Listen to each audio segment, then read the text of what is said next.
Hello, howdy, greetings, welcome. Buenas tardes. I don't know what that means. Do you know what Buenas tardes means? That means good afternoon. Does it? Wow, I don't know where that came from.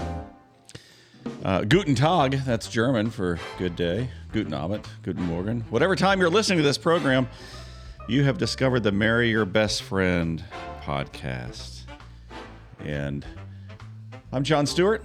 I'm sitting next to my beautiful bride of 34 years, Suzanne. You're giving me the stink eye a little bit. Well, today's episode is One of Us Loves to Give Away Money. We all know which one that is. Do we? I think we do.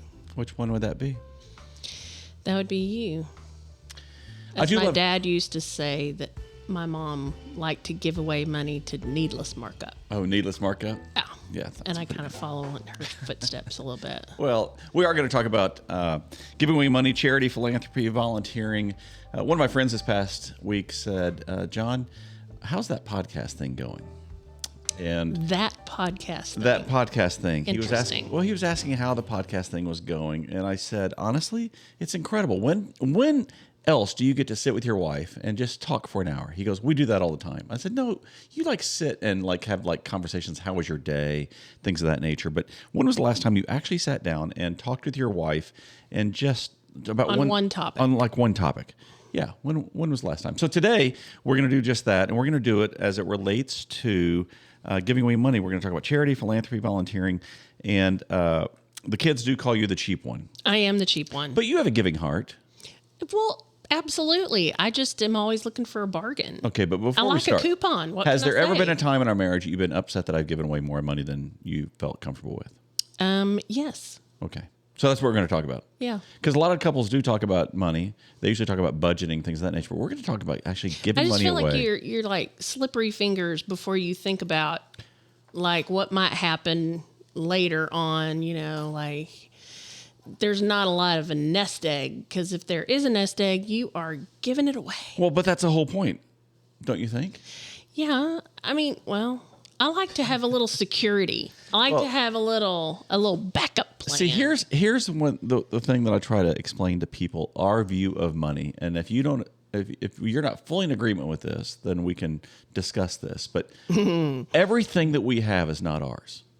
I know you have preached this to me before. I understand. Everything that we have is not ours. Everything that we have has been given to us to steward and to give to other people, and God always blesses it. We've seen him time after time after time bless when we do make a donation, when we do make a gift, when we do make a gift of time, that we receive benefit back. I agree with you on that. I just feel like maybe we should steward more to our own little bank account. No, not that we're overflowing, but I just think that we need to be wise.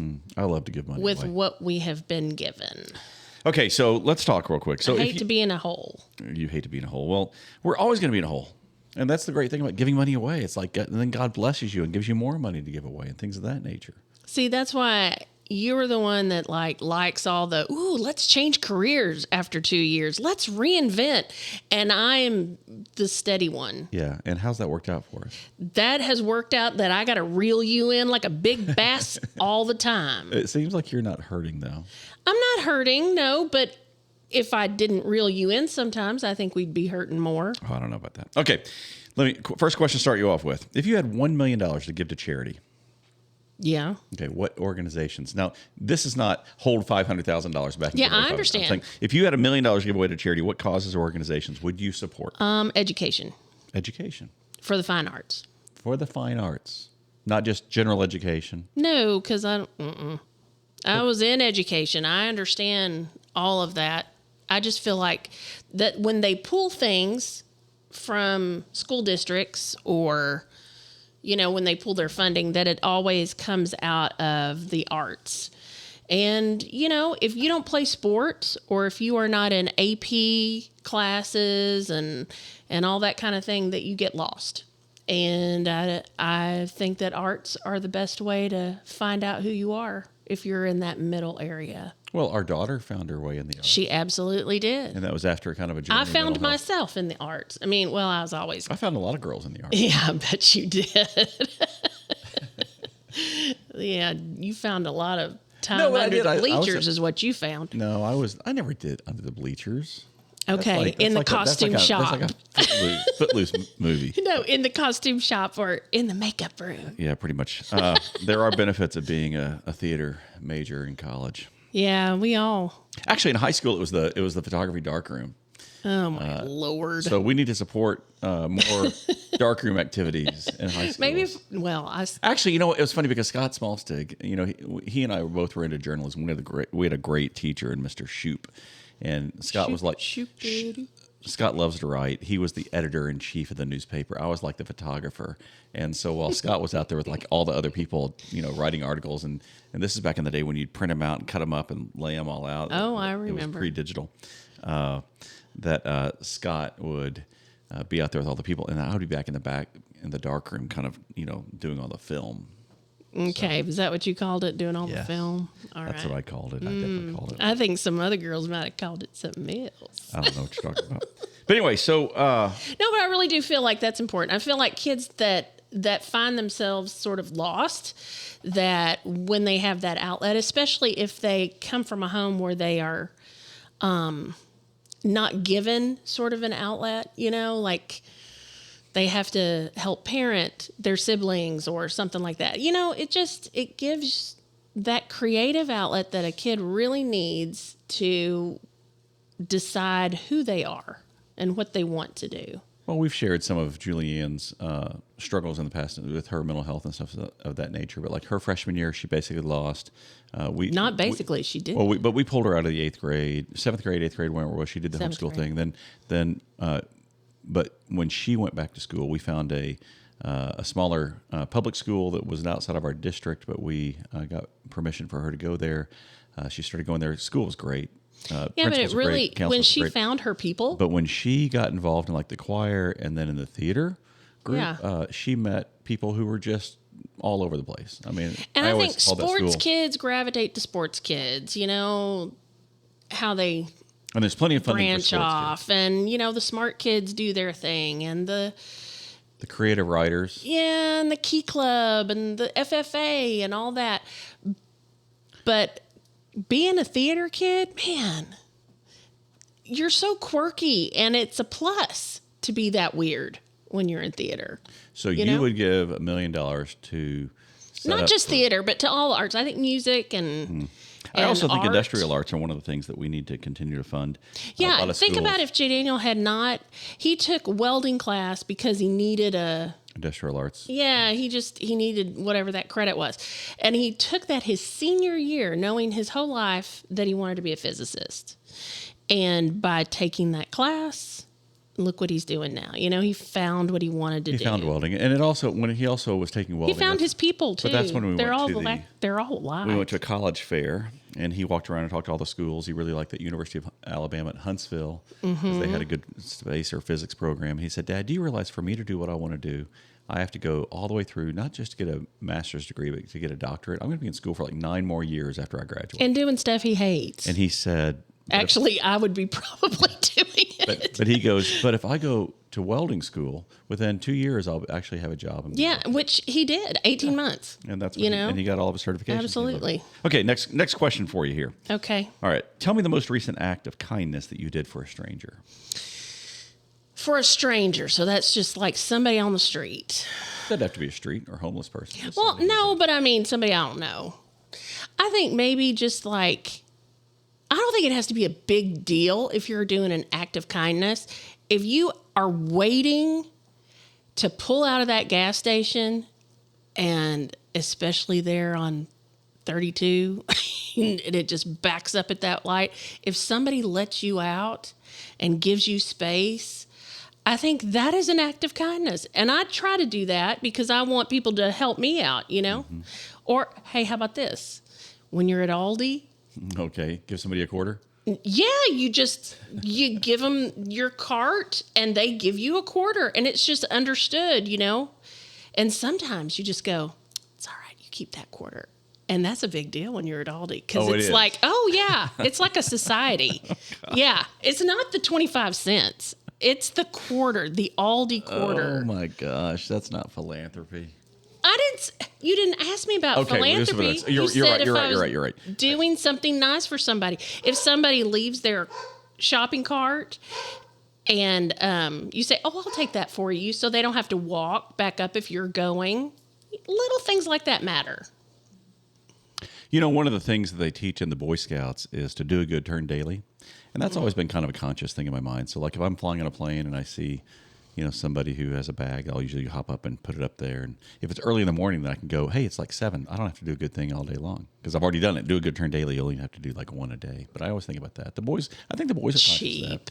Well, no, it's like lame. You always want to do at least one good thing for other people. Yeah, but I don't think it has to be some big dynamic thing every day. If you're taking that shopping cart up to the front for somebody, then, you know. I do like to open a door. Yeah, opening the door. Say thank you. Yeah. Or in Julianne's language, my pleasure. My pleasure. That's the Chick-fil-A thing. That's right. She works at Chick-fil-A. Okay, so have you ever donated to a random Kickstarter? Like when you're like online, you see a Kickstarter or a GoFundMe? I don't know why you even asked me this because do I have the bank account that can just... I do it all the time. You do it because you have the main bank account. I have like the household account for like groceries and You've gas. Never come and said, hey, John, so-and-so is raising money for something. Can I give that to them? Or a Kickstarter, like you just go, I really think we need to back wouldn't even this. know where to find a Kickstarter. Okay, on Facebook or Instagram, whenever somebody says, for my birthday this year, that's please not make a donation. Kickstarter. Okay, that's a donation. Well, I've done that, yeah. Okay, you have done that. Yeah, I've done that. What that. motivates you to do that? Is it because of the organization they're supporting or because you just want to say happy birthday? Well, I think, I think it is because I know that person and whatever they've chosen is usually something that's very close to their hearts. You know, like, we have a few friends. In fact, Julianne did this one year for her birthday. She did suicide awareness, you know, and I know that that's near and dear to her. And so I wanted that to be special. I know that the boys have done animal rescue, and I know that that is important to them. So when you do something that sort of matches up with what I know about you, I absolutely want to contribute to that. Have you, would you rather donate time or money to an organization that you like? Time. Time? Yeah. Because I value that more. Than money. Well, I don't have a lot of it. So talk, a lot of time. My dad modeled giving to me. He was a master. My dad loved to give. Yeah. And I remember one time when I was a kid, I was sitting you know, how our kids are always aggravated when we're talking to people after church and they're wanting to leave and like, come on, Dad, we got to go eat. I was sitting in the car doing just that. My mom's sitting in the front seat. And I'm like, Mom, why is Dad talking to the preacher? And this was when we were in a church in Georgia, and they had just built a brand new sanctuary. And Mom kind of mumbled. She goes, oh, he's talking to the pastor. And I said, what are they talking about? She goes, he's buying all the hymnals for the new church. She mumbled about it. Yeah, she mumbled about it. Because my mom's kind of stingy when it came She holds on to those purse strings a little bit. Unless she wants to give it away. Now, if she wants to give it away, she doesn't hold anything back. But I remember that gift because my dad never, like, all the hymnals in the old sanctuary, you'd open it up and say, given in the memory of Mr. and Mrs. whoever, were given a gift of. And none of ours had that. Like, there was he no didn't want recognition. his He didn't name. want any recognition. And Dad also taught me that you always support anybody who comes to you to ask for money, like for short-term missions. If some kid's going on a mission trip somewhere, you always fund them. You always write the check. You always encourage them. You always do that. And I asked him one time, I said, Dad, do you really think that person's going to have that much of an impact in Mexico in a week? And he was like, John, I'm not investing in what's happening in Mexico. I'm investing in that person, that their life's going to be changed during that short-term mission trip. Yeah. That's why I think I love it when you designate at church, when you designate for the fire and water ministries and for the high school and junior high kids, because when they go on those mission trips, that is, I mean, it's certainly, I'm sure they're doing a good job, but it's not about the work that they're doing, you know. It's about what they're learning while they're doing the work. Well, you mentioned my mom. My mother would love to support missionaries, like Campus Crusade missionaries and any missionary. She still does. Oh my gosh! I brought a thing home for you this week. Oh yeah. We got a letter. She got a letter from Dieter and Karen Schute. And the Schuttes lived across the street from us. Now, this guy was like my hero when they first moved in, because we lived in Atlanta, Georgia, in Marietta, Georgia, which is a suburb of Atlanta. And when my dad and mom built that house across the street, there are like 2 or 3 people that were executives inside of the Peachtree Plaza Hotel, which the Peachtree Plaza in the 70s was the tallest hotel in the world, and it was a big fancy hotel. And the head of sales, the general manager, and the head of food and beverage moved across the street from us, like in 3 different homes on the other side of the street. Well, the guy that was across the street who was like in charge of all the food and beverage was a German guy. His name was Dieter, and he had 2 daughters, Manuela and Sabina. Hey, do I know them? I mean, I've known of them as long as I've known you, but I don't think I've ever met them. You never met Dieter or Karen, but Mandy lives in Colorado. So much and about Sabina. Anyway, but Sabina was my babysitter. Tall, beautiful German was my babysitter. But what was funny about Dieter and Karen is Dieter, he drove a red Fiat convertible sports car, and I thought, man, that guy's got it made. He's got a convertible. They got a beautiful house. He's got a cool job. And my mom and dad at that time in the 70s, the Methodist church that they were going to, they split off and had their own like Bible study on Saturday nights, every Saturday night. And they had a Bible study, and it was more charismatic, more of an evangelical type of a Bible study. And then that Bible study eventually planted a church. Well, during that period of time, we would have, 100 plus people coming into our house every Saturday night. And Dieter, who lived across the street, told my mom one time at the pool, said, hey, Mary, I want to come to that party you guys throw every Saturday night. And my mom was like, you're welcome to come. It's a different kind of a party. Well, so it's kind of like when the Jehovah's Witness or the Mormons or whoever is knocking on your door, she would always say, come on in. Come on in. She'd want to talk to him. If you want to talk to me, I want to talk to you. Yeah, she loved talking to him. But anyway, it was funny because she invited Dieter and Karen to come to their Bible study on Saturday night. Well, Dieter came. He was like the guy who I looked up to as being very successful. And he came, gave his life to the Lord. And I'm telling you, within like 3 months, Dieter had gone all the way. Like not only did he just want to be a Christian, he wanted to go all the way and go into ministry and everything. And so he got discipled. And then eventually he went with Campus Crusade for Christ and went back to Germany, moved his family from suburbia, sold everything they had, moved to Germany, and went into the ministry. He eventually opened up or took over a seminary. Are they there now? Dieter and Karen are still there now. Yeah. So that letter that I got. Now the girls are still here in the U.S., but now.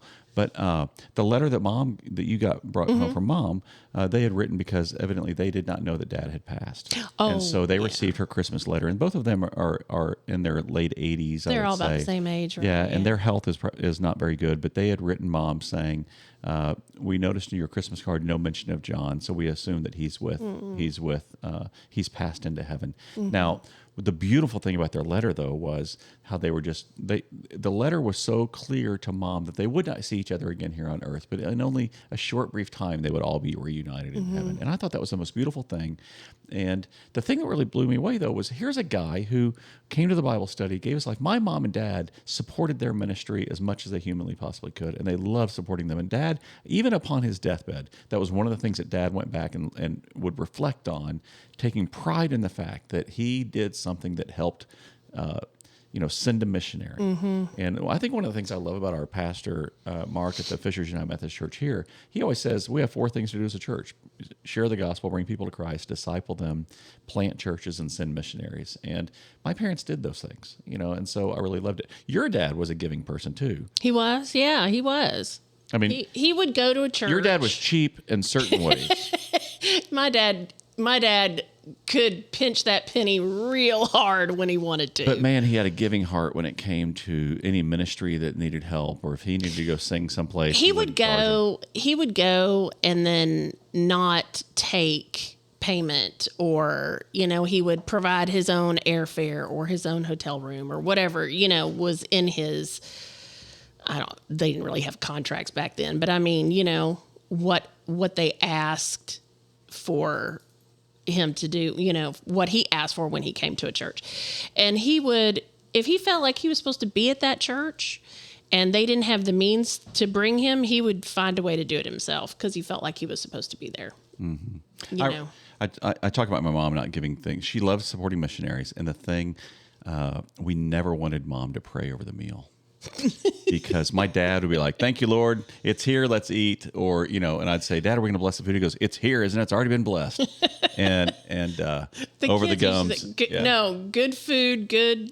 I don't know, whatever one of Dad's prayers were. Let's eat. Yeah, let's eat. But he was short. My mom on the other hand, would always pray, and maybe some of our listeners have a mom like this too, that she wanted to pray for every single missionary that we supported. You could skip out, take a potty break, and come back, and she'd still be but going. The problem is she held hands. So you held hands, and she would Dad hold. was that but way we'd pray too. for the Shooties, and we'd pray for Jim Hines and his ministry over at Zionsville High School. Or we literally pray for every single person they would support, and she loved it. I remember this. Speaking of praying like that, is when John Andrew was dating a girl, way before Natalie, and she had traveled with us on a trip to go home, and she was not raised in a church-going, God-fearing family. She just didn't understand these things. Totally foreign. And my dad and Judy had come up to your parents to see us on a visit, and they asked, your dad, of course, asked him to pray over the meal, and so we're in a circle. I feel sorry for our ministry friends, by the way, because I think everybody, like even Liz, anybody who's on church staff or works full-time in ministry, when you're about to eat, we always ask them. I know. Yeah. So my dad at his table, he made the steak or the fish or whatever my dad made, but your dad was there. But your dad my was a minister, was so the one that prayed. Yeah. Big John, would you mind praying for them? Yeah, and so Dad went into his big voice. Lord bless his food. She had never met this man before, that all of this was new to her. And I just remember I kind of glanced up, and her eyes, because everybody else's eyes were closed and her eyes were huge. And she was just like looking around. And I kind of felt, I giggled, but I felt so bad because she really had no idea what that meant. Why did we do that? And why was it such a thing? She was terrified. I remember that table that they were sitting at there at the lake house, the dining room table. I remember sitting there with Mom. Actually, Mom was in the kitchen. Dad was sitting next to me at the table, and I was reading the newspaper. In the morning when you had breakfast, they had the newspaper there, and Dad would always read it, and then Mom would throw it away, and then he'd be mad because he hadn't read all of it or something like that. But I was reading the paper. And do you remember the McDonald's game pieces they used to put on the cups? Oh, yeah, like Monopoly. Yeah, or Monopoly. Whatever. So Monopoly. So they had, like, you'd peel one off and it'd be like for French fries. Another one would be for like a full meal. And there were $1 million pieces. And that particular year, I was at their house and I read in the newspaper that somebody had donated the $1 million piece to St. Jude. Just without any note, it was just stuck in an envelope and mailed to St. Jude. And St. Jude announced that they received $1 million game piece in the mail, unsolicited, without a name. And I told my dad, I was like, "Oh my gosh, I can't believe this! Somebody donated $1 million game piece." He goes, "That's amazing!" And you hear my mother in the kitchen. She mumbles, "Oh, good, they got it." And I've thought about that all my days because my dad would buy a lotto ticket like every week. He would go to the certain one in their little town of Gun Barrel City, Texas. There was one gas station that won like 3 lotteries. Do you do the same? I don't go to Hoot and Holler. No, you don't go to Hoot and Holler. There was one gas station that he would go to because he says they're due. And so he would go, and every time he would go in to buy his lotto ticket, Mom would pray in the car against him winning the lottery because she knew it would ruin their life. So I've always thought about the fact that Mom She's queen of the one-liners, though. Oh, no. But she very well could have given that piece and mailed it in, and there could have been. And she would not have said anything until the very end. Okay, this isn't about philanthropy, but it's about your mom just not saying anything. You remember that time that she was up in the attic and we were at the lake house and she was looking for something and she's walking first up off, there. Mom didn't know that when you're in the attic and there's like a board, you should walk on the wood. You can't walk straight on. So she walked on the drywall that was. And she just came right down, and we heard the loud noise, and Christine was there, my niece Christine, and we all went outside, and all you see from the ceiling are her two legs just hanging down. And then we're like, "Oh my gosh, are you okay?" And total silence from her, except for, "Don't tell Grandpa." Well, the garage was always an issue for her anyway because he had to put up those lights because she always drove through the wall. Remember, she never knew when to park. Yeah. So she would drive all the way through the wall and hit the wall. Don't tell Grandpa. So that would be her. She would send that into St. Jude, but not tell him. Another great example of philanthropy to me when I was growing up was Phil Coslow, my brother-in-law, Ann's husband. He's a dentist and has done quite well as a dentist. But I remember when when they first got together, every Friday, he would donate his time. He would go to Catholic Charities, and he would actually do free dental care for those who needed it inside the community. That's pretty awesome. I think it's great when you have a talent or you have a gift or something that you can give back. But there was never an article about that. that. I never read about that in the newspaper. It's not like they said, Coslow and Associates are out on Fridays giving away. Because a lot of corporations who do that, they'll go out for their one good day of the year where they go do some work. And they get a lot of PR for it. They do get a lot of PR, but he never really got that. I always thought that was really cool that Phil Coslow was just that giving. Okay, so a couple of years ago, we started, I think, giving away. God blessed us financially, and we were in a position where we were giving away more money than what we had been previously, I should say. And I wasn't mad about that. You weren't, no. But you trusted me to give away a lot of money. And well, I don't think I even knew what was liquid. Well, no, I just kind of... We were both taught in our growing up that 10% of what you earn, you're to give away as a tithe. Now, there's a lot of discussions about this. What are you laughing about? I'm just thinking about my 10% when I was a child. What was that like? You got an allowance each week? I got $1. Did you? Like, was this when you were like 6? It was beyond, because I was kind of embarrassed that that was what I had to do. Like, I didn't give more, but it was every week. That's how my parents taught us. You got $1. Got $1, and we had to put a dime in the envelope, write our name on it, and say tithe. That's awesome. Jay Daniel does that really well with his. Jay Daniel's really good with his giving. He gets his check and he tithes. A lot of people, there's some disagreement on whether that 10% should all go to your home church. Now, a lot of local pastors say and will teach that all of that 10% should go to their home church. And then if you want to give above and beyond that, then you should give above and beyond that to other organizations.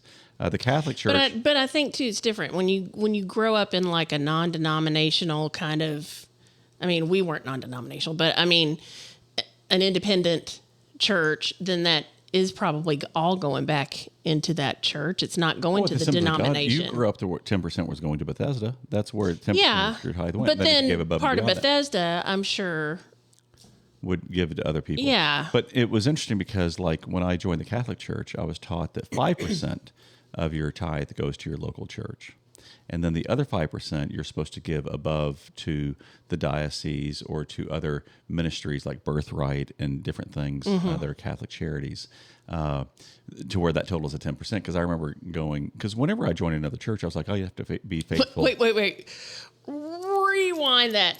Whenever I join another church. Well, we've talked about this. I remember 3 different churches, and we tithe to 3 different churches. Statement coming out of your mouth. Whenever I join another church. Well, and yeah, but when you join a church, you're committing not just financially, but your time, your talents, and your treasure. And that's really the question is, can I give of my time, my talents, and my treasure to a church community? I mean, yes, I believe I'm fully engaged at the Catholic Church at Our Lady of Grace. I'm trying to get more involved. I serve there. I'm not questioning your... I participate at Eastern Star. I participate at Fisher's. But our family church is at Fisher's, and that's where you go. But one of the things, I mean, we haven't really talked about this, but you can support a local church and not support the global denomination as well. Yes, and you are. And I try to do that. You do a good job of that. I try to do that. But, the Boy Scouts, I don't know if I've shared this story with you before, but Philmont Scout Ranch is right next door to Ted Turner's Vermejo Park Ranch.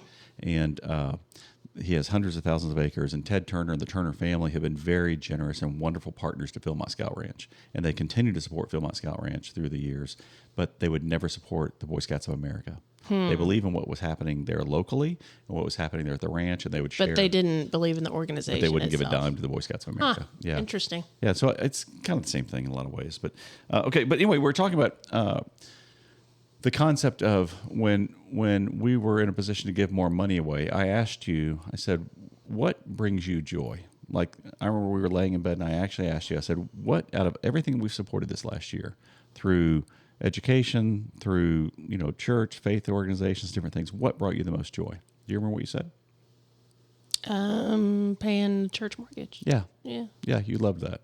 I did. Our church had a donor that stepped up, and it was really interesting. Within a very short period of time, 2 churches that I'm part of, somebody walked into Our Lady of Grace and met with the priest and said, we want to retire the church debt, and it was like $1.2 million, and they wrote a check and gave it to him, and very few people can say, "Hey, let me retire the church debt." Well, the church celebrated over that, and what was amazing was at the Methodist church, one of the members of the Methodist church went to our pastor and said, we should have retired the debt some time ago. I'd like to go ahead and take care of it. It was like $1.6 million. Mm-hmm.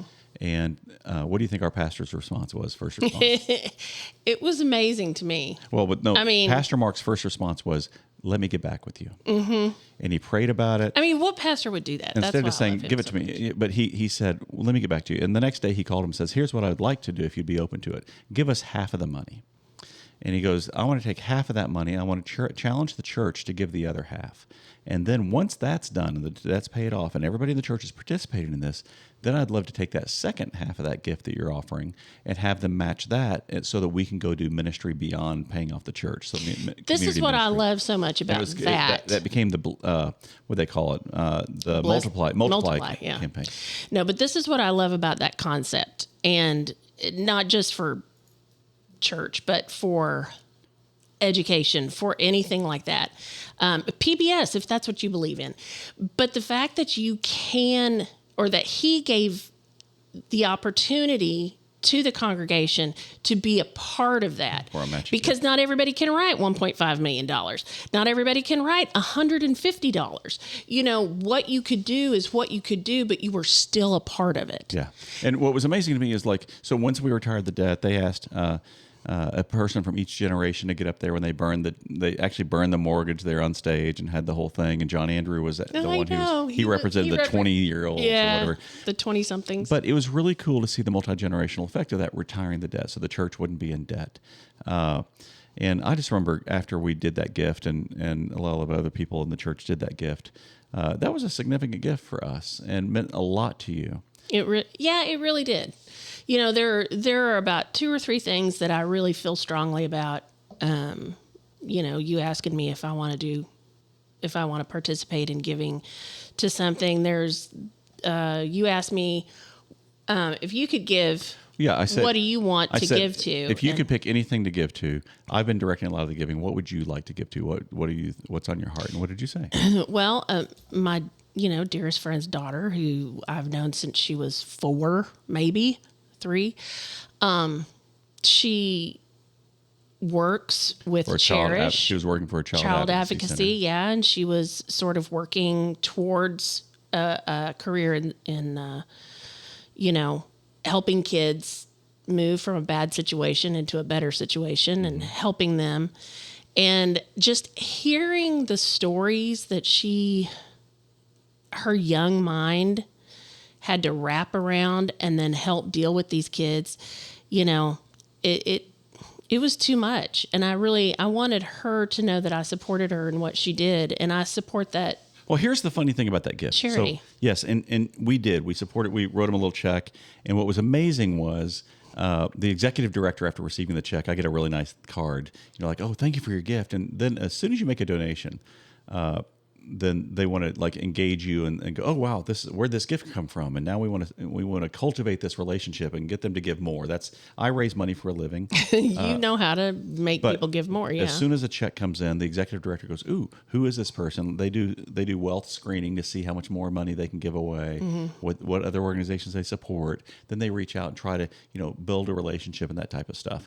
And I basically said, the only reason why we supported your organization was not because of your mission. It's because of Hannah. Yeah. Because she's an incredible young lady. Well, and I know what she had been through. Yeah, to get there. As a teenager, to get to that point where she felt like what her experiences were going to help someone else, and that was helping her healing. And so I really feel like in my supporting Hannah, we also supported those kids that are coming through there that she's helping. Yeah. Well, it's funny because I never really. But she was the reason. We had never really given to our universities before until there are 2 things that I gave to my. Who's the comedian that you love? Oh, that's John Mulaney that does John that Mulaney. bit. Yeah. So, whenever John Mulaney does a whole bit about his university calling him and saying, "Hey, would you like to give to University of whatever Delaware?" Did I not give you? He goes, "Did I not already give you hundreds of thousands of dollars? What did you not? Am I still paying off what I've already given you?" So no, but we didn't. And then I had a special opportunity where the professor who I loved dearly at Oral Roberts University was retiring, and so we had an opportunity to sponsor a room. They're building a new media arts center there, and we were able to sponsor a room for costume design because her master's was in costume design. No comments about the costume shop. Just thinking. I never hooked up with anybody in the costume shop. It was a dressing room. But anyway, but Dr. Laura Holland, Laura is just a special friend, and that was like something we wanted to do. And even there, that's a great example. So a couple of things here. One, we made a gift then. And then Oral Roberts University, same year, had a basketball team that made it to the NCAA tournament. Mm-hmm. And that was the year that all the games were here in Indy because of COVID. And nobody knew who they were, so it was like they were... ORU Titans. They're no longer the Titans. They're the Golden Eagles now. But I don't know, but it was talk of ORU all over the news and everything. What was great about Who is this? I don't know if you remember this. I was doing E90, so I wasn't supposed to watch sports. And so, but You're always doing something. I know, but you could go to a live game. Well, every single NCAA basketball game was here in Indy, so I went to like 10 games that time. Well, the first game I went to at ORU, I met the athletic director, the assistant athletic director, and he said, "John, would you like to come on this journey with us? Come to every game?" I said, "Absolutely." And he goes, "Great, you can join our Champions Club." And all it takes is a little happen to have this this scroll. form. Yeah. And he goes, if you'll just commit to it, I'll go ahead and take care of you. So I got tickets because I joined the Champions Club all the way through.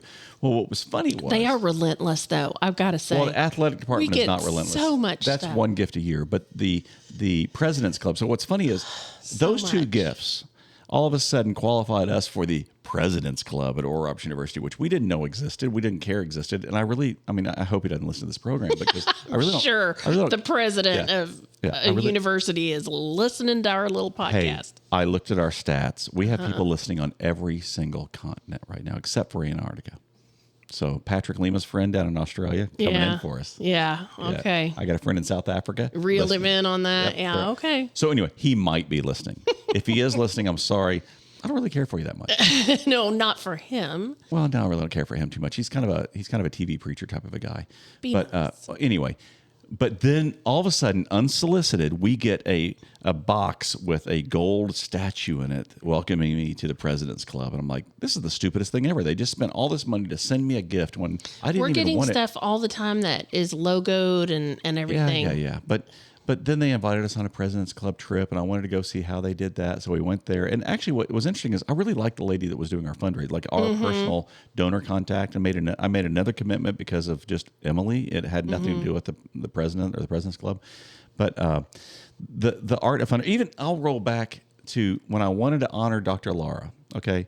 She was going to retire. I saw her. She said, "My last play is going to be Sound of Music. It's been my favorite." She's done sound like 3 or 4 times. So they're going to do Sound of Music. And so I said, I'm going to be there. And so I sent a note out to a whole bunch of our alumni. We set up a little Facebook page and said, we're all going to show up that weekend. That was pretty fun for you, everybody. It was a blast. Yeah. And what was funny was I called the lady who was running the theater department now. And I said, what are you guys going to do? Like, what kind of party are you going to throw? Because it's our last show. And they said, oh, well, we'll probably get a cake or something. And I said, how can I help? Like, we have 100 alumni coming. And so she said, she goes, well, I said, can I pay for flowers? Can I pay for the cake? The event planner in you is just I'm like ready. Out. I'm like, and she goes, well, we don't really have any money. I said, time out. Do me a favor.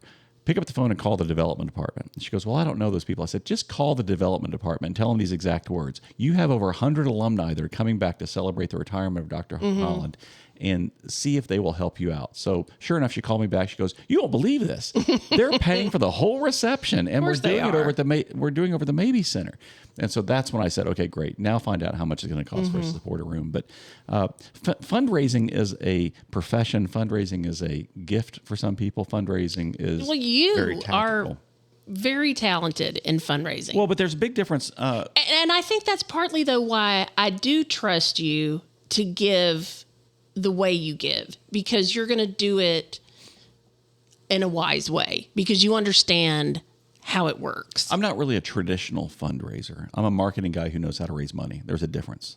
Traditional fundraisers are doing capital campaigns. You know the people, you know the snakes, and you know Yeah. You know, the ones that really mean something. I will tell you this, that one thing that I don't think people realize is the difference between being a donor and being a philanthropist. Do you? Well, maybe not. So I don't know. A donor, I think maybe you do it like we did with Hannah, right? That would be more of a donor. Well, a donor is somebody who is giving based on But their... a philanthropist has got to have tons of money at their fingertips. Well, not necessarily. correct? It's two different techniques. So being a donor is I'm donating something that I have an affinity for. So I went to Oral Roberts University. Okay. So I'm willing to give a check to Oral Roberts University. My kids were in scouting. I see the difference. They're both Eagle Scouts. What a difference that program made. I will support the Boy Scouts of America. My kids were in 4-H. 4-H changed their lives. Yep. I'll write a check. I will support those organizations. We will buy those animals and not send them to the we will, to be processed. They will come home and live with me. That's right. But we will support organizations that mean something to us. Philanthropists don't do that. Philanthropists are investing in. Philanthropists are much more like investors in the fact that they will invest money to make a difference or make a change. And then they also expect a return. So like when I give a gift to the Boy Scouts of America, I write a check and here's the Boy Scouts of America check. Have fun. Thank you for everything you've done. That's out of my donor heart. When I give money to Oral Roberts University, here's your gift to Oral Roberts University. I'm not expecting them to come back to me and give me, here's where your $1,000 went. It went to do this and paid for this and did this and here's the results. So they need to have a report of where their money Philanthropists goes. are investing. So Bill Gates, Warren Buffett, actually the Gates Foundation, Bill and Melinda Gates Foundation really changed the landscape of philanthropy because they said, what are the biggest problems we're going to try to solve? And it was like education, global education. It was about hygiene, different things. And so they will invest money. So they will give an organization $1 million to go solve some problem that exists. If they solve that problem or if they're showing traction to that problem, then they'll invest more. And so they gave away money so well setting up their foundation that Warren Buffett, who at that time was richer than Bill Gates, he made a promise that he was going to give away most of his money, and he gave it to the Gates Foundation to give away because he said they give away more money than anybody else. And what's amazing is... Those rich people helping rich people. Well, not helping to help rich regular people. Well, to help... No, not regular people, like underprivileged way. I mean, we're talking global health. Okay. But my point of this is, the Gates Foundation and the Buffetts, they all started this giving pledge, which I don't know if you've heard about the giving pledge before, but the giving pledge is basically we're billionaire families, and there are over 265 of these families that have signed this pledge to give away a majority of their money upon their death and just give it away. Well, I mean, seriously, when you reach a certain plateau, how many, you don't need more houses, you don't need more cars, you don't need... No, this says here, the Giving Pledge, Gates and Buffett's commitment. There are 236 signatories to date in over 28 countries, and they've pledged over $600 billion to date to other people. Warren Buffett's the one who said no man really needs 10 houses. No. And what I really think is interesting is I was just recently in Bentonville, Arkansas, and the Walmart family, Walmart has a number of foundations. Bentonville is a unique town in the fact that there are so many people there that made so much money through working at Walmart or the vendors. Every nonprofit there is well funded. So the Boy Scouts has good funding. The Mountain Bike Association, Goodwill, everybody has good funding there because there's so many people there that have been blessed. But the actual Walton Family Foundation, they do it really interesting because now they're in the third generation. So you had Sam Walton and his wife. Reason why Sam was an Eagle Scout. So I would determine him as a donor to the Boy Scouts because he was a scout. He gave to the scouting, but then their kids, who then kind of took over and they're the ones who really set up the Walmart Family Foundation. Now the next generation, every single one of those heirs has a full-time philanthropic advisor that is there to help them give away money. And every single one of those kids are adults who are third generation, but the Walton Family Foundation is really doing it in a neat way because every one of those kids, whatever they have a passion for, whatever they care about, they have a full-time philanthropic advisor to help them give away money. It's like Bobby setting that up for the girls. Yeah. So you have a cousin that was blessed financially, and he set up a trust for the girls, but then he also, this is not something that's really public, but he also gave them a gift to give away, which I think is incredible. Imagine somebody coming to you and saying, hey, Suzanne, it's like you've always dreamed of being a personal shopper because you love shopping. I know, I just get it. And there are some women who hate shopping, and they're like, "Hey, Suzanne, I have $10,000. Let's go buy some outfits." I would be so excited. It just, if they weren't for me, I don't even care. But just the thought of being able to do it, and that's what. But they that's get what to your cousin pick did. what's important to them, And instead of him saying, "Okay, I have X amount to give, I'm going to give to what's important to me," instead of that, he divvies it up and lets his and family choose. Even in this two sisters, it was a great example of how each of them was different and how they felt called differently. So he gave them money. I want you to give away this money. I want you to bless somebody else. You're not allowed to keep it. And one daughter, they're heavily involved in their church, and she wrote the entire check to the church because she believes in the mission of the church and the pastor and what they're doing, and it was done. The other daughter likes to micro give, so she loves it. I'll give $25,000 here. I'll give $10,000 here. And she's so emotionally engaged with every single one of those gifts. She gave I was raising money for suicide awareness and prevention. Oh, yeah. She wrote a check for that, and she was very engaged, and we had to talk about that. And it's amazing to me, kind of the difference between donors and philanthropists. And I think even if you get one thing, I don't know why you listen to this program. Maybe you're listening to it because you're really bored in the car. Else. Yeah, there's nothing else. You're in the middle of nowhere, and all you can listen to is a podcast. But if you learn one thing today, I think it's be a philanthropist. Take your money, invest it, expect a return, give more money to people who are faithful with what you're giving. Here's a question for you. How many organizations, to people who are donors like us, how many organizations do you think most families support? I don't know, maybe 2? The actual number is 7. Oh, really? Yeah, most give to a faith community somewhere. Most will give to education. If your kids are in sports or whatever they're involved in, so like if your kids are in sports, you're writing checks to that organization. Yeah, but I don't think that's like charity. But think about it. 4-H, Boy Scouts, different ministries we like. So the average is 7 organizations. Is what some people. That's the average deal. But I talked about differences in generational giving. Most nonprofit organizations are learning how to pivot to the younger donors, younger people, especially tech people who've made money through tech, and they're let's look at Charles and Whitney, or somebody who's like in their young 30s, they've got money. They like to invest in things that they can have a direct correlation to. They don't like to give it to like the Red Cross, that's some big organization. You don't know where it's going. Yeah, they want to give directly to. That's why I like Kiva and these small bank loans and things of that nature. Where we've done that before. We've put money in Kiva, and then I picked like. Have we? Because I don't even know what that is. I know, but like I had fun doing it because I picked some lady who was doing a farm, or somebody who needed a goat, or somebody needed a cow. You pick these different things, and it's basically a micro lending bank, and those things are there. There's a whole organization that started 25 years ago by Andrew Shue. It's probably longer than that now, but it's called. I like Andrew Shue. Yeah, he started an organization called DoSomething.org, and the entire point of DoSomething.org is for people under the age of 25 to do something. And so when you go into DoSomething.org, it'll ask you, what do you care about? So right now, a lot of people care about, gender rights, or, animals, or the war in Ukraine, or, the tension between Hamas and Israel. What has all these things that you can give money to and you can get involved with. And once you're over 25 and you work there, they call you they call you an old person. So if you want your kids to kind of get involved, check out DoSomething.org. Which is really great because, I hate to say it, but sound like an old person, but that generation, they're kind of all about themselves. Everybody gets a trophy kind of thing. And I don't think it should be that way. What do you think about organ donation? Are you an organ donor? Absolutely, since I got my driver's license. I know you don't want to talk about things about death, but no, am I to give away everything?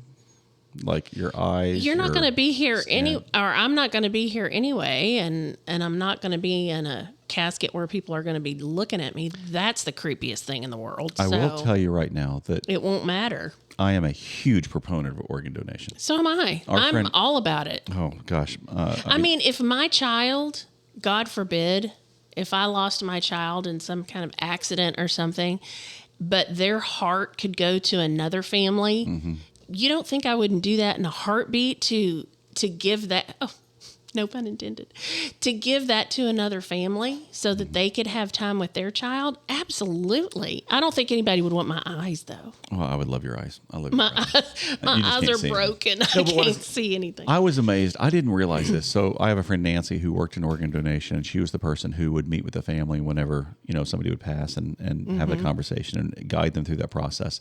And when my friend Mark, when his brother had his accident, his brother, the manner of which his brother had a brain injury, it was the perfect manner for him to pass for all of his organs to be donated. And so the family made that decision, said, we're going to donate everything. And like, it was a tragic situation. Yeah, because sometimes it's not right. I mean, they can't use it. But his brother was 50 years of age, worked out, good physical shape, didn't smoke, didn't drink, all that kind of stuff. And so he was like ideal.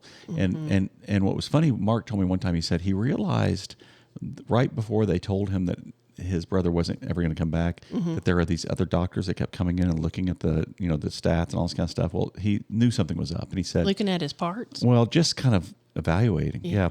And he said, I realized he's the perfect candidate. And they told him this. So he went through the organ donation. Well, they kept him alive on machines for over a week just so they could line up all the places where it's going to go.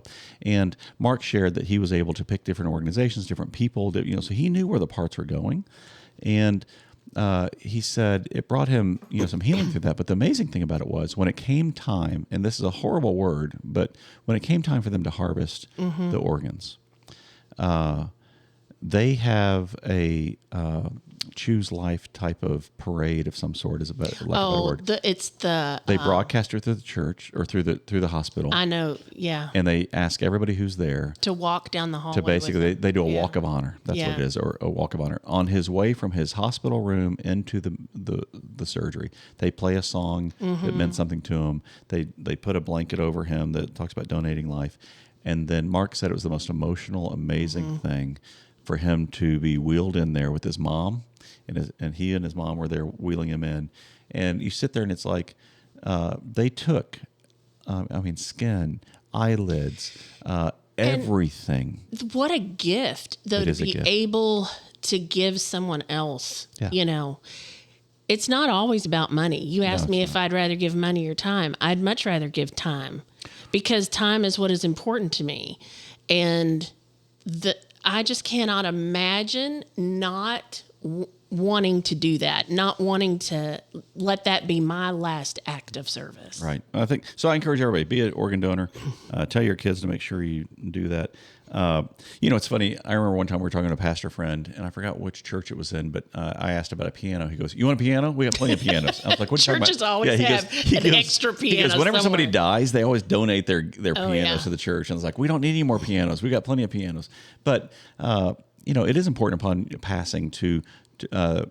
I know some people now that have an organization called trustandwill.com. You'll see them advertising. I met the CEO and a lot of those folks. And, for $100, you can do a will online. And actually, if you've got property or you have, things you need to set up a trust, then you can also do things like $300, $400 to set up a trust. So you can do those things. But give away your land, give away gifts, things of that nature.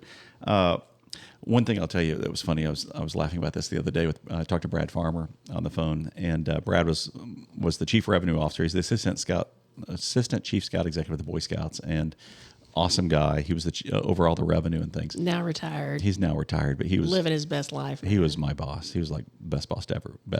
He was the best boss ever. One of his best tricks that he ever did, and I wish I could do this, but like he would write a letter to you. Saying thank you for the time that I was away. That was huge because anybody that knows us knows how you travel. When you were at Boy Scouts, it was not just that you traveled for business all the time, but you commuted. So you would leave on leave on a Monday, come back on a Thursday or a Friday. You'd be home on the weekend, then you'd leave again. And it was so nice. I remember the first time. He did it several times. It came on letterhead. On his official letterhead, from the Boy Scouts. And it was handwritten, and it was, straight to the point. Hey, Suzanne, thank you for being a supportive spouse you know, we know John being gone so much is hard on you and hard on the family, and just a thank you. I mean, that goes a long way. Well, what's funny is I think that I'm really good at what I do. You are good at what you do. Let me tell you this. So I took Brad Farmer up to a couple of stories about taking Brad Farmer on the road. So Brad is just an awesome guy, but I took him places that I don't think he enjoyed the trek. It's like maybe a little out of his comfort zone. No, when we went to visit the Cabela's family, they're out in Sidney, Nebraska at this time. The family's in Nebraska. Cabela's was not acquired by Bass Pro yet. And so to get to Cabela's, you have to fly into Denver, and then you drive 3 hours to Cabela's, okay? 3 hours up to Sidney. And I remember Brad showing up, and Brad is used to nice cars and being well treated. Well, what's funny is I pick him up and I'm in a red pickup truck. And he goes, "What's this? Don't they have regular rental cars?" And I said, "Just trust me, get in the truck." And he goes, "What are you talking about?" I said, "You show up." Does he drive? No, well, he doesn't drive the truck now. But what's funny is I said, "Just get in the car." I said, "We're going to Cabela's. We're driving a pickup truck to Cabela's because at some point they're going to look out the window and see what I'm driving, and I want to look like I'm one of them and not somebody else." Yeah. But it was so funny. But one time I took him up to we went to Wisconsin to visit Jack Link. So you know Jack Link's jerky. There's actually a man named Jack Link, wonderful man, lives in Minong, Wisconsin. So we fly into Minneapolis. 2 guys from Jack Link's pick us up, and they give us like bags of we get in the car and we have a 3-hour drive to Minong, and they're like, "Here, we brought you some of our jerky to try so you can get used to it, and so or you can appreciate it." And so we open this bag, and there's 20 different kinds of jerky in there. Sweet. Well, we're eating it for 3 hours. Okay. So, you got to try our new bacon jerky, and you got to try our new special reserve. You got to try it. So we teriyaki. Man, J. Daniel loved it. I know, when but we're we're Jack eating Link's all the hookup. jerky. We're eating the jerky. We're talking about it like, "Oh, this is really good." So we get to the factory.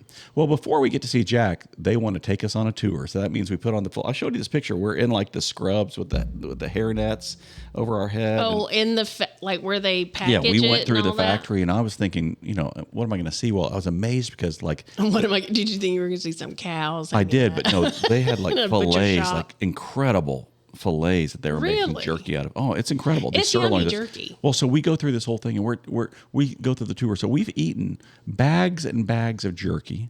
We go on a tour of more jerky. We finally make it up to Jack's suite or Jack's office, and he's got all his plaques all over the wall, and he sits there and he goes, "Hey guys, I'm glad you're here, and sit down."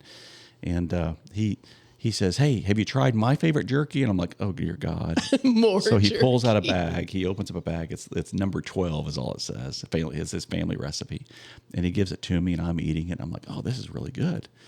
And I had gotten to know him a little bit at the National Scout Jamboree. One of our donors brought him into the Jamboree, and that's when we invited ourselves to come visit him. So we're sitting in his office. I've had 10 pounds of jerky already. I'm eating jerky. And Jack says, "So I enjoyed my trip to West Virginia and the Jamboree." I said, "Good." And he goes, "And I did what you told me to. I met with my doctor, I met with my lawyer, and I met with my accountant. And we're eating jerky, chomp, chomp, chomp." And he goes, "And they both tell me I need to give away more money." So I'm sitting there. I've learned just let him talk, be patient, don't say anything, don't hop in there. And he says the words that have really been etched in my fundraising mind. He goes, "Well, you're as good as anybody, I guess." Had nothing to do with how good I was. I was as good as anybody. You're I here. guess. Yeah, you're You're here. eating my jerky. I got to give away more money, so you're here. Tag, you're it. Yeah. And what was funny about that was my specialty is not in dealing with philanthropists. So then I had to go back to Texas, and my coworker who handled all the philanthropists, Perry, I said, "Perry, he's made a commitment." He goes, "Well, do you want to finish it?" I said, No. You need to handle the relationship with the family. I'll handle the corporate side." So Jack was so generous to both the Boy Scouts as a corporate entity, but then he also gave millions on the family side. But you're as good as anybody, I guess. You're as good as anybody, I guess. Well, It's not as bad as so. Another one that I laughed with Brad about was Colin, who we worked with, is a lawyer from SMU, brilliant guy. I loved walking into his office at the Boy Scouts because he was the guy that would take all the non-cash gifts and monetize them. So if you gave the Boy Scouts a bunch of stock, he would be the guy that would sell it. He was a people trust really attorney. did that, huh? Oh yeah, because instead of as a trust attorney, it's like if it's easier for you to give away. A lot of times, it's easier for people to give away stock in their company Yeah. that they own. So if I'm a CEO of a company and I have 10% of the company, I can donate stock to your organization and receive the tax benefit without ever paying taxes on it myself. Oh, look at that loophole. So, well, anyway, there's a lot of those. But anyway, Colin was the one who one time I'd walk in there and go, "Hey, Colin, what do you got today?" And he goes, "How would you like a boat?" And I said, "That sounds great. Where is it?" He goes, "That's the problem. I don't think it's been in the water for at least 20 years. And then one time he said, "John, how would you like a piece of property in Sonoma?" And I said, "Wow." And he goes, "Unfortunately, there's no way to get to it because all the landowners won't let us access it. But somebody donated this little piece of property that you could own." But Colin told me one time, because before he joined the Boy Scouts, he raised money for this SMU Foundation. Mm-hmm. And his job was to go see all the big alumni. And Aaron Spelling, producer that you love. Oh, yeah, Brady Bunch. Yes, Aaron Spelling Gilligan's made a ton of money, lived in Hollywood, and Colin decided to go call on Aaron Spelling. So he reached out, scheduled the appointment, Never met him before, but he went to SMU. Okay. And so he's all excited about going out there. He and another major gift officer went. They show up. Aaron Spelling went to SMU? Yes. Oh. Yes. So what's amazing is Colin tells me that he and his coworker, they show up at like 9 a.m. for this meeting, and because they were told be at the office at 9. So he shows up at 9, and they said, and the receptionist said, well, sit over there. Mr. Spelling will be ready. We'll call you when he's ready. So they sit down, 9 o'clock, 10 o'clock, 11 o'clock. Noon comes, and they see Aaron Spelling in meetings in the conference room right across the hall, going from his conference room to his office. So they're like in the outer suite watching him go back and forth. And around 1 o'clock or so, he says that Aaron Spelling kind of walks out there and looks at him and talks to his assistant and keeps walking, and they're just waiting. He said about 2:30 in the afternoon, they've been there all since from 9 o'clock. Aaron Spelling, or maybe it was later in the day, Aaron Spelling finally stopped and goes, "Are you the guys from SMU?" And they said yes, and they both stood up. Aaron Spelling, from about 20 feet away, looked at him, flipped him off, and went back into his conference room, slammed the door. So yes, needless to say, he didn't make a donation that day. But the funny thing that Colin told me was he not only didn't tell us no when we tried to book the appointment, because that would have been the easy thing. No, I don't want to give. He wanted him to sit all day. He wanted them to come to his office, sit there on the sofa, wait all day, and then to flip him off to basically say, "I'm not giving any dang money to your organization. Get away from me. Quit. Leave me alone." And so I think that's kind of funny. Well, that's just I like terrible. corporate giving. Corporate giving's my kind of where I enjoy. And the main reason why with corporate giving is there's never one decision maker. You have to get like 10 or 12 people all kind of agreeing and nodding their head in the right direction. And that's one of the reasons why I like corporate giving. Okay. I know this conversation's boring you, but thank you for sitting and talking to me. I just feel like I should be taking notes like I'm going to have a test later. There's not a test. Okay. What's next? Go. Okay, what's next? We support local charities. We're blessed here with Ben's Ranch. Ben's Ranch came and took over the horse barn. We don't have that headache anymore. We don't. And they're raising money. He's doing a great job. They are raising money to give kids an incredible experience. Another organization that started here recently was the Chris Center, which is you met the executive director who... Remind me what that is. For kids who are dealing with mental issues, for them to just go be with the animals. Oh, yes, and just love on the animals. And like they literally have raised money to build a facility that kids who are experiencing stress, thinking about anxiety, depression, suicidal ideation, just for them to be with animals. Out of experience, that works. Yeah. I mean, I think like when John Andrew and I would go that's at amazing. it. When John Andrew and I really? would go Y'all at would it. fight? I know. So well, shocking. no, but he at that time he was diagnosed with oppositional defiant disorder. I was joking. I was his he was trigger. A terror. No, but I was the one that triggered him. And if you haven't heard our earlier podcast, like our horse business is what healed our relationship. I mean, I'm so thankful. No, but we get along great today. Because we don't have the horse business anymore. Yeah, that's true. But God really healed our relationship. At that point in time, he would get so angry. But if we would send him to the barn, if he was with his horse, if he would just spend 10 minutes with his horse, everything would change. When he was little, I was having such a hard time with him. He was probably, 5. Mm-hmm. And I went to a counselor and I said, I don't know what to do with him. Like I cannot handle him. He is more than what I can handle. And Jay Daniel was just a toddler. And he said, when he has these fits of rage, which that's what they were, he would just fly off and go nuts. He said, put him in your closet. Put him in your closet and separate him from the family. Separate him from anything. How'd that work? That worked until he was so angry in my closet that he took all of my shoes and threw them down and took all of our clothes and threw them on the floor. But what I learned from that is that he did need that time away, but he needed it with somebody who would listen to him, something that would listen to him, and that was his horse. Mm-hmm. When we finally figured that out, because he would do it with the dog. He and Molly would go off by themselves and he would calm down with the dog. But when he had that relationship... Julianne's had that with her rabbit. Oh, my gosh. Yes, absolutely. All three of them, there are days that I couldn't get him out of bed or couldn't get him to do something. So I love that there's threw a rabbit in the bed with him. I love that there's an organization that is trying to get people kids, teenagers with animals, just to kind of calm them down. So it just brings them all down to the same level. So another thing we haven't talked about, you're serving in a volunteer role right now on a committee that you really don't think you're needed. Yeah, I think I'm going to resign from. You think you're going to resign? What's interesting is I'm a horrible board member or committee member, yet I get asked to be on boards and committees, it seems, all the time. And typically when you're doing a board makeup, I don't know if you know this or not, but like when you're filling a board for a nonprofit organization, you do it kind of a third, a third, a third. You want a third of the people to actually be somebody who has high capacity and can give, like donors, like people who can, I want to cover that, the third of those people.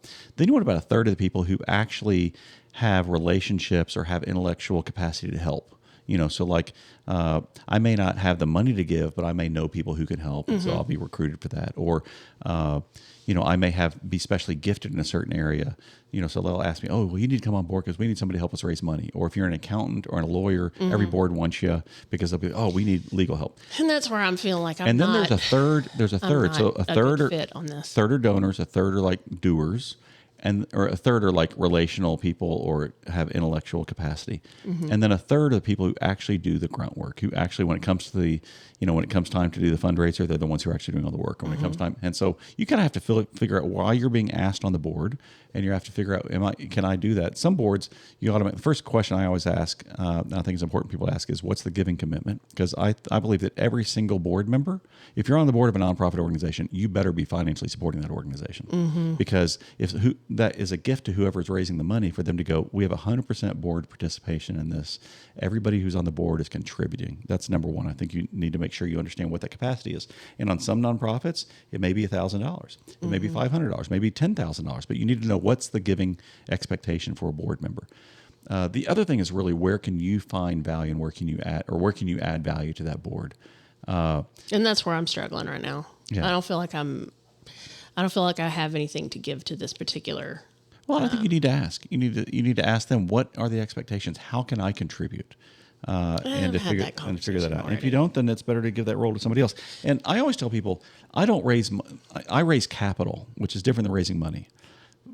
Money is the easiest type of capital to raise because there's so much money out there. There are so many people who are blessed. Well, I would like to find it. If you find all that money and they are willing to pass it on, I could use some. People always say that, but money is the easiest thing. I'm okay. 100%. You don't have a nonprofit organization, but what I was saying is money is the easiest thing to .com is commercial. .org. There you go. So financial capital is the easiest thing to raise. The two other types of capital that are harder to raise is intellectual capital, which intellectual capital is like when I was at the Boy Scouts, we had one guy who sat in a cube and was in charge of the shooting sports for the Boy Scouts of America, all the shooting ranges and policies and all that kind of stuff. Yet, if I went and did a deal with Remington, I remember saying to somebody, I have to believe that Remington, which is the largest shooting sports company, I said, I have to think that they probably know a little bit more than our one guy in a cube, maybe. Yeah. So we would get them as a partner because they would help us with intellectual capital, helping us improve our program. So like when I recruited... Then do you use their products? Well, so... Exclusively? Yeah, we did. But like Walmart, I remember when we did the Sustainability Merit Badge, recruited a guy named Don Mosley, who's a friend of mine now, but recruited Don. Don was an expert in sustainability, better than I was, and I was the employee at the Boy Scouts who was over sustainability. And so I wanted his intellectual capital. Now, the third type of capital, which is even harder to get, is relational capital. Relational capital is for me, it was about brands. Youth buy brands. They care about, if I take a flashlight that has a Boy Scout logo on it, or a flashlight that has, let's say, Black Mountain, then they'll go, oh, I like that brand, or there are different brands. Relational capital can also be that I may not be a big giver, but I have relational capacity with a lot of people. So sometimes it'll be a politician. That person may not have a lot of money to give, but boy, they can connect with a lot of other people. So relational capital and sponsorship world and corporate partnership world, brands mean something. So like if I do a deal with Walmart, let's say, I can get a lot of other people to participate because Walmart said yes. Dill taught me that years ago. He goes, I always get Coke involved because if Coke's involved, everybody else will come along because Coke's a primary brand. So, I tell people, when you're giving money, figure out is it relational capital, intellectual capital, or financial capital that you can give. So, but I think if we circle back to the original question, what would you give? Yeah. What brings you joy? What would you give? Doesn't always have to be monetary. Doesn't at all. And I think when people think about giving to a charity or giving of themselves to do something, that they think that it's all going to be monetary, and that is not true. You can always give. Yeah. You can always give, whether you have, the financial means to do that or not. One of the things, and I'm proud of the fact that both of our boys are Eagle Scouts and that Julianne was a Girl Scout. I look back, and I guess I do have a lot of memories of great campouts with them. I have a lot of great memories of them doing things. But the thing I love was that they were taught and led how to do service projects. You had to do community service. You had to give. There's a lot of volunteering. There's a lot of volunteering, and you volunteered me on an occasion or two. Okay, one time I volunteered you. You're always pimping me out for a pie. Our small little troop decided to host a camporee, which is too much for a small little troop. And I stood in front of everybody and said, the only way we can do this is every single family. You really sold it. I was like, we can do this. We're a small troop. We can do this. But every single family has to have an adult who says, we will participate. And so everybody signed up. Everybody said yes. And then when it came time for the camporee, I had to go on a business trip somewhere. And I remember going to you saying, Suzanne, I hate to tell you this, but I need you to go camping this weekend. And oh, my God. And you were all upset. Oh, I thought I was going to have to sleep in a tent. You slept in a cabin. I did. There were several women moms that went, who were pimped out and went with their husbands. Yeah. And so we did have better accommodations than I expected. But Lord, you're always saying, oh yeah, here's what you do. You say, Suze would love to fry chicken and y'all come over. I love giving away your food. And we'll talk about this great opportunity. If you all have had Suzanne's fried chicken, you would know why I'm so But it's and your pound I have cake. No choice. I love to give away your pound cake. I have no choice. Yeah, well, that's my part, I guess, in the. But I will tell giving. You, I'm always amazed, and this will be an encouragement. Just give of your time. That weekend that you didn't want to go on, you built a relationship. You really liked that Jacob Bowling. You thought he was a great kid. And you loved him and all that kind of stuff. That and then was about a month after this. Huge. Our troop came together, worked for over a year on doing this camporee. Everybody pulled together. Everybody worked. Everybody did this stuff. And then we had a tragic. Really got to know the kids that my boys loved. Yeah, and we had a up tragic to. situation right after that where one of our scouts, an Eagle Scout, had a car accident on the way to school and was paralyzed. And you talk about how when you participate in the community, a community then supports you as well. That's right, because everybody showed up. Everybody showed up for the Bowlings. Not just our Boy Scout troop, but he went to Hamilton Southeastern High School, and there were fundraisers, and there were all kinds of things. Yeah, and I tell you, because of scouting, people like Leanne are involved in their life still to this day, and like that incident has changed the Bowlings family. But it also changed the dynamic I don't think of their our troop would have been very supportive had we not gone through. Had you not volunteered, had they not gone through that camporee, I don't think they would have been in a position to respond. Because I remember as soon as that accident happened, it was really shortly. Oh no, we were we had a court of honor right after that, and I remember the entire troop and leadership holding hands and praying over Jacob. And I remember thinking as we were praying, he was a senior. As we were praying. The unity of that group would not have been possible had it not gone through earlier things, like the camporee and stuff like that. Now, one lesson I will tell, I've said this to the boys. Our boys were in 4-H for 10 years. So was Julianne. Julianne too, yeah. They both I got did 10 three years. 10-year 4-Hers. So they got 10 years of 4-H for free. Now it's time for them to go give. They didn't get it for free. My point is, they got it for free because Barb Green, all the leaders, they were there, and their rabbit leader, what's his name? Phil? He just retired. What was his name? Yeah, Phil. Phil. All these leaders. You were the 4-H mom, so you know the leaders more. But I mean, Barb Green showed up every single meeting and took care of them. Leaders like Don Crane and all these different people. My whole point is, It's all volunteer. But you received 10 years of that. So now... more than 10 years. 10 years per kid. That's what I'm saying. But our kids received 10 years. So now it's time for them to give 10 years back. And I said to John Andrew and J. Daniel, how long were you in Scouts? Well, I was in 11 years or 12 years. Great. When are you going to start giving that back?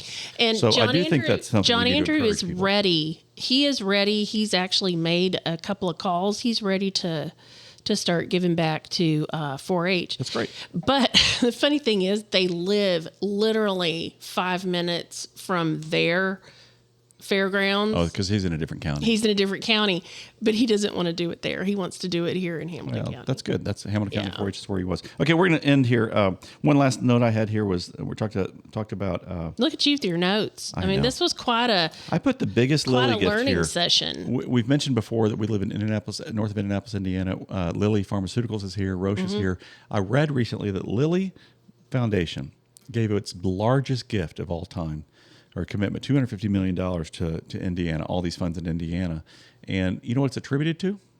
What caused them to have all this great wealth? Oh, let me think. I think you told me this one time and I forget. Semaglutide. Oh, it's because of their weight loss. The Manjaro and the Ozempic. They're making so much money from that they're giving away more money than they've ever given before because so many people are trying to lose weight. And which one did they do? Manjaro. I think Manjaro. Ozempic. I don't know. Manjaro? No, I don't Lilly, they have like 5. Oh. So who knows? All right, I'm going to close this. You know who my favorite donor is right now? I give up. Gary Reynolds. Oh, Gary Reynolds is the best. Gary Reynolds, if you don't know Gary, he's an example that I would like to follow. Gary is our local John Deere dealer here. His mom and dad started it. They're just the most humble, wonderful people. God bless them financially they had some real estate in areas that became metropolitan areas, and financially speaking. And they have farmers that have been with them for and they have staff years. with them. But we know people who work for him. But a couple of behind the scenes things with Gary. Number one, he was the one that went to the church and said, "I want to get rid of the debt." And I remember going to him because I went to him secretly and I said, "Hey, Gary, I just have to say thank you for that." And he goes, "Oh, well, we should have been done years ago." And I said, "No, Gary, that gift allowed Suzanne and I to do, we couldn't do something big, but we could at least participate. Yeah. And I said, "Thank you for doing that." And he looked at me like I was a foreigner. I said, "What?" And he goes, "Well, you're the reason I did it." I said, "What are you talking about, Gary?" He goes, "Well, you're the one that challenged me to begin with." And so what I didn't realize until he said this, when Pastor Mark first came to our church, I called Gary and I said, "Gary, have you met the new pastor yet?" And he goes, "No, not yet." And I said, "Man, he is really something." And I shared with him about my first meeting with Mark. And when I asked Mark, I was asking Mark, which side of the politics are you on? Because you always give them the third degree. No, but I wanted to know. New come in. Yeah, do you believe in the traditional view of Scripture? Or are you going to be very liberal? And Mark's response to me was straightforward. He said, "John, we're called to do those 4 things that I shared. Called to bring people to Christ, disciple them, send missionaries, and plant churches." He goes, "I'm going to do that." He goes, "That's what we're called to do. I don't care what the sign says out front." At that point, I realized this guy's real. And I called Gary and I told him that. Well, I forgot all about that conversation. Well, what's funny is the Holy Spirit, how it moved on Gary's heart. That's what, Gary prayed about it. That's what Gary prompted. So he blamed me, even though I totally forgot about that conversation. And I think sometimes the Holy Spirit does use those promptings. So if you feel led to, make a donation, encourage somebody else to give, do that. But Gary's my role model right now. The other thing is, if you're ever in Hamilton County at the Hamilton County Fair, go to the auction at the end of the fair, because Gary Reynolds sits there and buys every single animal of anybody that's ever bought a tractor. Yep. And then he donates all that food to the food pantry.